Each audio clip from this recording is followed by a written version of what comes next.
6ஆம் நூற்றாண்டைச் சேர்ந்த பாண்டிய மன்னர் காலத்திய பால மீனாம்பிகா கல்யாண சுந்தரேஸ்வரர் திருக்கோவிலில் நடைபெற்ற ஆணி திருமஞ்சன விழா.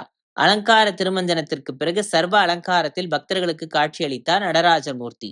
அனைத்து சிவாலயங்களிலும் இருக்கக்கூடிய நடராஜ சுவாமிக்கு ஆணி திருமஞ்சன விழா கோலாகலமாக நடைபெற்றது.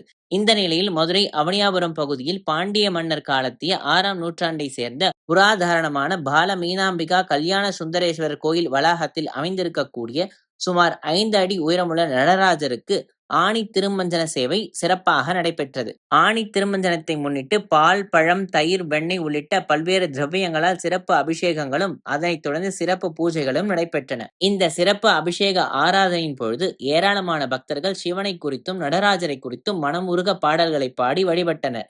இந்த அபிஷேக ஆராதனையின் பொழுது சுவாமி தரிசனமும் செய்தனர். திருக்கோவில் சார்பாக சிவாச்சாரியார் பக்தர்கள் வழங்கிய பால், தயிர், பழம், வெண்ணெய் இப்படியாக பல்வேறு வகையான வாசனை திரவியங்கள் மற்றும் பூஜை திரவியங்களோடு நடராஜருக்கு சிறப்பு அபிஷேகம் செய்தார். ஆணி திருமஞ்சனம் அன்று நடக்கக்கூடிய இந்த நிகழ்வில் கலந்து கொள்வதற்காக அவனியாபுரம் மட்டுமின்றி மதுரையின் பல்வேறு பகுதிகளிலிருந்து ஏராளமான பக்தர்கள் வந்திருந்தனர்.